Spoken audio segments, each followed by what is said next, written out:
These are the two Castle Milk Murret lambs. They are about to go into the nursery. They are 2 days old.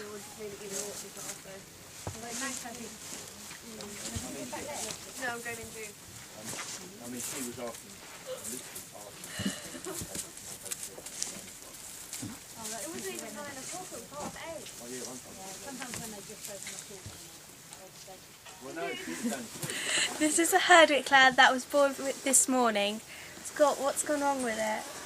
His eyes haven't totally quite open and they're stuck. If you can look, you see its eyelids are slightly stuck.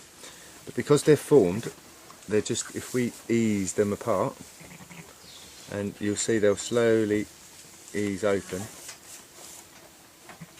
And we'll just keep easing it, there you go. And see it's popped open. I think the other one's the same. So if we see its eyes are, we're going to ease it open. It's just, this one is just the front in the middle there, look. If you could, actually, there we go. And then his eyes are okay now. That's the first one we've had of these this year with the sealed eyelids. Thank you.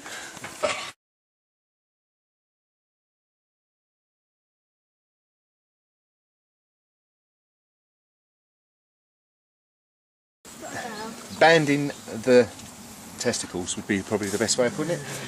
Then makes them drop off and makes them into a castrate. You have 2 balls, and what they tend to do is, there's nothing in there at the moment, they've sucked them up into here. You have your bander, you hook them over and then you push them in like that and it pulls the 2 down, and you check that they're there, and they both are. And then they have 2 little nipples, and you make sure they're not in. 1, 2, and he's done, and then you pull the band off the end, and he's done. And you slip him round for his tail. He's got the bands. Same band? Yep. How long does it take the 2 to 3 weeks. So what are you doing now? We're giving them a feet trim. They've come in, they've had their babies now, so they're okay to tip up, as we have. And we're going to trim their feet up and make them all neat again.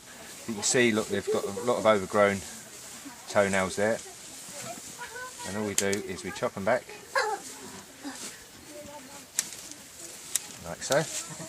Check in between the toes that they haven't got any foot rot in there. So they haven't.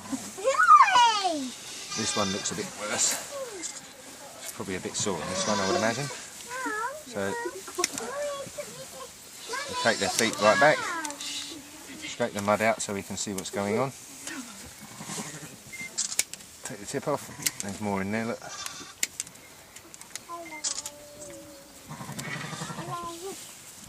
And again.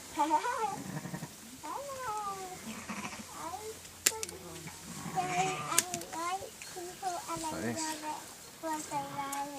It's good to give them, I know it sounds disgusting, but it's good to give them a little smell, because foot rot is extremely smelly and you can smell it before you can see it.